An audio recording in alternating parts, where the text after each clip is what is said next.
E aí, pessoal, tudo bom? Aqui quem fala é o professor Luiz Fernando, da Escola de Química da UFRJ, e essa daqui é mais uma aula de EQE 044, Computação Científica Aplicada.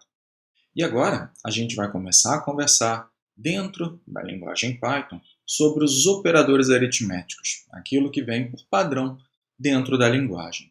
Note então que para isso eu estou utilizando os arquivos tutoriais que estão lá no meu GitHub relacionados aos operadores básicos. E eu vou, aqui nessa aula, olhar esse primeiro arquivo aqui, os operadores aritméticos.py.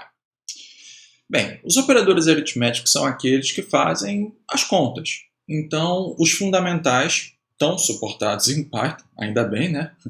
E na linha 7 você pode ver no comentário que a gente tem a soma, subtração, multiplicação e divisão. E como isso afeta o valor, o tipo da variável na linguagem Python, uma vez que, por padrão, da maneira como eu apresentei a vocês, quem define o tipo de variável é o próprio Python. Então, eu gostaria de analisar alguns casos aqui para mostrar o significado, como esse cara daqui vai ser interpretado. Então, eu verifico o seguinte. Na linha 8, eu tenho uma soma de dois números. Tá? Esses números, como programados, não têm casas decimais e, portanto, no significado característico deles, são números inteiros. Sendo assim, isso daqui vai ser uma operação de soma usando números inteiros com resultado de número inteiro. E, portanto, var1 vai me fornecer uma variável do tipo inteiro. Eu vou pegar e vou executar esse código aqui só para checar se está tudo ocorrendo bem, se está funcionando da maneira como eu estou falando. Então, peguei, cliquei aqui e olha só. Então, nessa primeira situação, o primeiro print que aparece em tela, eu tenho a saída do valor obtido e do tipo de variável. Então, você pode perceber que é um inteiro. A mesma coisa vai acontecer na linha 11, porque é uma multiplicação entre inteiros e, portanto, vai dar um resultado inteiro. Você pode perceber que aqui na linha de saída do resultado, de fato, é isso que aconteceu.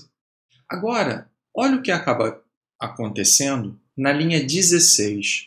Na linha 16, nessa situação aqui, o resultado ele tem casa decimal. E, portanto, o Python implicitamente vai converter o tipo de variável, mesmo que os números sejam do tipo inteiro, ou seja, os números operados, o 3 e o 2. Então, sempre que for necessário, o Python vai fazer esse tipo de conversão para você. E tanto que o resultado, apresentado em tela, 1.5, do tipo float, do tipo de ponto flutuante. Isso daí é um perigo. Por quê? Essa é uma recomendação que eu deixo. Sempre que você quiser trabalhar com um determinado tipo de variável, deixa muito claro no teu código. Aqui, podia ser, dependendo da lógica de programação, que o objetivo fosse sempre trabalhar com variáveis inteiras. E por um detalhe, por um acaso, dentro da estrutura de código, duas variáveis inteiras acabaram dando um número de ponto flutuante. E pode ser que esse não seja o grande objetivo do programador. Não estou falando que é esse o caso aqui, mas estou falando que pode vir a acontecer isso. Então eu tenho uma sugestão. Eu não escreveria dessa maneira caso eu realmente quisesse uma variável de ponto flutuante como resultado. Eu ia forçar na minha leitura que os números sendo operados, o 3 e o 2, fossem já de ponto flutuante. E eu vou mostrar isso então aqui na linha 22. Então, eu iria escrever dessa forma. 3.0 dividido por 2.0. Isso daqui já me dá um resultado de ponto flutuante. Isso tem um segundo ponto que é interessante de ser apresentado? Toda conversão implícita que qualquer compilador, programa ou interpretador, como é o caso de Python, realiza, é uma instrução que deve ser enviada ao processador para realizar justamente essa conversão. Ou seja, eu perco tempo de computação.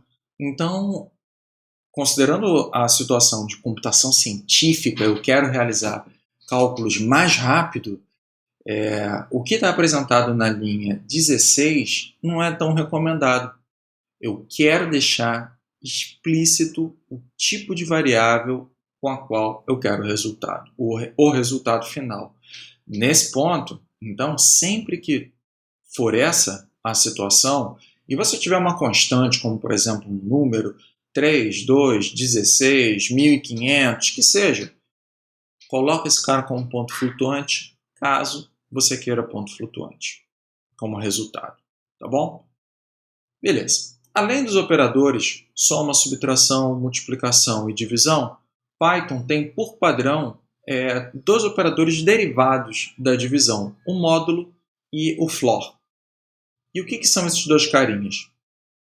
Bem, o módulo é um operador utilizando a porcentagem, o símbolo de porcentagem, e o que efetivamente ele faz é te dar o resto da divisão. Então, nessa operação na linha 26, o resto dessa divisão, 3 por 2, é justamente 1. Tá? E você pode perceber, então, que nessa situação, 3 dividido por 2, aqui eu estou analisando apenas o resto, e esse tipo de operação me retorna um valor inteiro. Afinal de contas, o resto ele vai justamente seguir nessa filosofia. Então, vocês podem perceber aqui embaixo, eu tenho o resultado, como uma variável inteira, valor 1. Agora, se eu quiser o quociente da divisão, sempre arredondando para baixo, eu utilizo o floor, que é essas duas barras seguidas aí. E 9 dividido por 2 iria dar 4,5, mas ele vai manter um valor inteiro, tá? Como quociente, e ele vai pegar só a parte inteira. Certo? Então, ele vai sempre arredondar para baixo. Se o resultado fosse 4,7, ia se manter em 4 o resultado disso aqui. Então, vocês podem perceber aqui na linha de saída que o resultado é inteiro e o resultado é 4. Além disso, Python, por padrão, também tem o operador exponenciação, que é 2 asterísticos seguidos. Então, na linha 33, você pode perceber que eu tenho 2 elevado a 3. Note que aqui eu estou fazendo a operação sempre com variáveis inteiras, 2 e 3 variáveis inteiras, e, portanto, eu estou esperando um resultado inteiro. E é isso que você pode ver também na saída, que eu tenho 8 com variável inteira. Beleza. Note que aqui a gente visualizou quais são os operadores padrão que vem na linguagem em Python. Mas e se eu precisar, dentro de uma única linha, efetuar uma expressão que tem vários operadores, eu tenho que me entender em relação à ordem com a qual esses caras acontecem. E é isso que eu vou apresentar para você. A ideia é a mesma que eu apresentei lá na linguagem C. Toda expressão como essa que está colocada na linha 38, ela sempre vai ser avaliada com a leitura da expressão em si, da esquerda para a direita. E as primeiras operações vão seguir sempre essa ordem, hein? Vai ser primeiro a exponenciação, depois multiplicação, divisão, módulo e o floor, e depois vão ser as somas e subtrações. Então, efetivamente, o que acontece nessa expressão aqui? Bem, o interpretador ele vai varrer, ele vai ler essa expressão primeiro, e ele vai verificar quais são os operadores prioritários lendo da esquerda para a direita. Então ele vai perceber que aqui eu tenho um 2 mais um outro argumento, soma não é prioritário, então vamos ler o próximo argumento. 3 vezes 4, talvez a multiplicação seja prioritária. Subtração, não é prioritário. Mas essa exponenciação é a coisa mais prioritária que tem na expressão. Então a primeira coisa que esse moço vai fazer é a exponenciação. Depois ele vai reler a expressão e vai verificar que a multiplicação depois disso vai ser o termo mais prioritário. E depois ele vai ver a soma e, por fim, a subtração. Como fica isso na prática? A primeira vez que ele interpreta a expressão, ele vai executar a exponenciação, deu 4. Depois, ele vai pegar e vai executar a multiplicação, deu 12. Depois, ele vai realizar a soma dos dois primeiros argumentos, sobrando, portanto, a última operação, que é uma subtração. Então, o resultado disso daqui vai dar 10. Beleza? Sempre essa mesma lógica na avaliação de uma expressão. Você pode mudar a precedência das operações sempre utilizando parênteses. Então, os parênteses eles mudam a forma como se encaram as prioridades aqui. Então, você sempre tem que pensar que parêntese é prioritário à expressão puramente aplicada. Então, como isso daqui vai funcionar? Ele vai verificar qual é o primeiro, sempre da esquerda para a direita, qual é o primeiro parênteses que aparece aqui. O primeiro parênteses é esse. E ele vai verificar como se fosse uma expressão nova, tá? Quais são as operações que tem aqui dentro. E ele vai seguir a mesma lógica que eu apresentei anteriormente. A exponenciação, multiplicação, divisão, o quociente FLOR, soma, subtração. Vai seguir a mesma lógica. E aí ele vai executar essa expressãozinha que está dentro do primeiro parênteses da esquerda para a direita. E depois ele vai seguir para o próximo parênteses que ocorre na expressão. E aí ele vai fazer agora essa parcela. E depois disso, eu vou ter então um número referente ao resultado dessa expressão do primeiro parênteses e um número referente à expressão do segundo parênteses. E aí ele vai seguir a ordem de precedência de operadores, como eu apresentei anteriormente. Então, como fica o resultado dessa expressão aqui?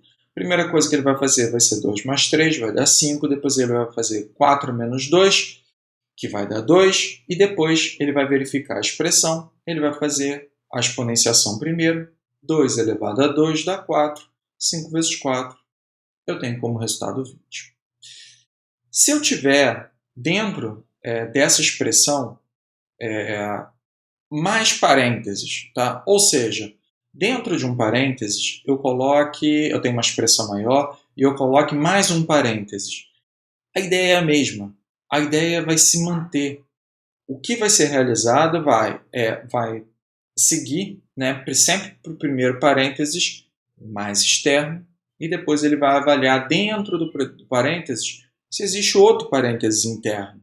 E aí ele vai passar para o parênteses mais interno e vai realizar a expressão. E se tiver mais um parênteses, ou seja, primeira coisa que esse cara daqui vai querer fazer é sempre parênteses mais internos. E depois ele vai seguindo a mesma lógica que eu apresentei para você.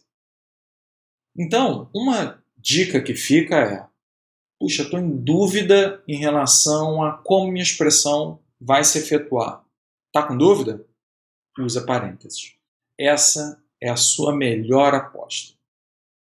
Beleza? Isso daqui então mostra como as expressões elas podem ser realizadas. Isso daí na realidade já abre margem para você resolver pequenos problemas. Então o Python virou uma supercalculadora para você. Você pode sequencialmente montar as expressões, atribuir valores às variáveis e resolver um problema, que é o caso do cálculo do número de Reynolds. Então eu abri aqui cálculo RE, que é justamente um exemplo que eu criei na cabeça usando uma formuleta bem típica da área de engenharia, que é o cálculo do número adimensional. de Reynolds que caracteriza o quanto um fluido consegue escoar em relação às suas forças viscosas. Tá? Ou força de inércia sobre força viscosa. Mas na prática, tá? O que eu quero calcular é a massa específica multiplicada pela velocidade, multiplicada pelo um comprimento característico dividido pela viscosidade dinâmica do fluido. Então, olha como ficou simples montar uma expressão para isso. Da maneira como eu estou apresentando, eu fiz aqui um bloco inicial onde eu defino todas as variáveis. E depois disso, eu faço o cálculo em si da expressão, usando a mesma regrinha que eu apresentei agora mesmo para vocês em relação aos operadores aritméticos. Depois eu mostro em tela o valor que eu obtive. Eu gostaria de ressaltar nesse código aqui alguns detalhes recomendados. Olha só como eu tenho um cuidado em mostrar para o próximo programador, ou mesmo para mim, depois de 1 mês, 2 meses que eu não olho para esse código, o significado de cada variável. Eu estou escrevendo como um comentário, inclusive colocando as unidades. Imagina se você trabalha, ou passa esse código aqui adiante para uma pessoa que não conhece o significado, nem o significado do que é um Reynolds. Mas ele precisa trabalhar com aquilo. Você não está dando meios para o teu colega, tá? Ou para você mesmo no futuro, daqui a 2 meses, pegando o teu código, e olha que já aconteceu comigo, tá? Eu não lembrava mais o que estava sendo programado ali. Então, os comentários, eles são muito importantes, porque eles te ajudam a explicar melhor o que você quer dizer com aquelas contas. Outro detalhe que é importante na organização do código. Olha só como eu agrupei aqui na parte de cima do código as variáveis que efetivamente eu vou utilizar depois nos cálculos. Tudo bem que é só um cálculo, tá? Bem simplesinho. Isso daqui, para códigos muito maiores, é extremamente válido, porque você fica com uma única seção do teu código onde as variáveis elas estão definidas. Então, se você precisar definir mais uma variável, não deixe ela espalhada no teu código, não.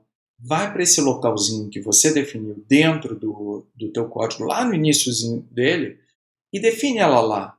Porque você sempre vai seguir, naturalmente ir para o mesmo local, você vai para o mesmo local do teu código para poder declarar e definir as tuas variáveis. Então essa daí é uma recomendação que eu deixo para você. Vou executar esse moço aqui só para deixar mais claro. Mais um detalhe. Faz de cabeça, ou então se quiser use uma calculadora, o resultado disso daqui. Cara, olha o resultado que Python te forneceu. Todas essas variáveis aqui, elas são variáveis de ponto flutuante e, portanto, existe erros na precisão em relação a quantas casas decimais estão sendo utilizadas. E isso eu não especifiquei, nem mostrei ainda para vocês como utilizar esse tipo de detalhe dentro da programação. Então, olha só como o Python acabou naturalmente aqui apresentando um resultado que sofreu um pouquinho. Tá? Isso aqui é merreca comparado à precisão que ele está te mostrando, mas ele deu aqui uma aproximação. Então, lembra também do seguinte: erro de precisão é intrínseco a qualquer cálculo numérico. Dá o valor, com todas as casas decimais que você estava esperando e com a precisão que você estava esperando, cálculos que você faz no papel, isso nem sempre vai acontecer. Então preste atenção. Eu gostaria de mostrar mais 2 códigos para finalizar esse tópico, ressaltando a importância de você documentar o seu código. Eu vou mostrar, então, esse código que tem aqui. E eu gostaria que você, agora, como um programador que recebeu esse bagulho aqui, o que tem aqui? Qual o significado desse código? Para que ele serve? O que são essas variáveis que estão aqui? E olha, é muito provável que você tenha um chute, tá? Se você já estudou transferência de massa, você pode ter uma estimativa aí, uma ideia, tá? Mas o código ele não está bom. Ele está fazendo o cálculo correto, mas ele não é legal. E eu vou mostrar agora o código da maneira como eu espero e é a maneira que eu recomendo que você monte. Vamos olhar mais esse próximo código aqui, então. É o mesmíssimo cálculo, tudo igual, mas eu tive o cuidado de mostrar todo o detalhamento da variável, das variáveis, todo o detalhamento, explicando qual é o meu objetivo com esse código aqui, os dados que existem, as unidades que existem. Eu, inclusive, coloquei a referência na qual eu tirei a informação. Se eu quiser utilizar, e aqui olha, eu coloco um asterístico, se eu precisar de novos valores, eu digo qual é a tabela da referência. Isso é, assim, muito importante para que você pratique as regras de boa programação. O cuidado com os comentários. Vamos dar uma olhada mais embaixo. Olha só. Definição das variáveis termodinâmicas, definição das variáveis das espécies envolvidas, a região onde eu faço cálculo de correlação. Então, fica muito claro mesmo, a diferença desse código e desse bagulho. Tá? Porque eu nem vou chamar esse negócio aqui de código. Tá? Isso daqui não está apresentável. Então, note que o que a gente aprendeu nessa aula aqui. Vimos então os operadores aritméticos, a ordem, precedência de operação. A gente viu também algumas recomendações sobre como montar os cálculos, expressões dentro de Python e o cuidado com os comentários dentro de uma boa programação. Eu espero que você tenha gostado então dessa aula e a gente se vê na próxima. Valeu e até mais!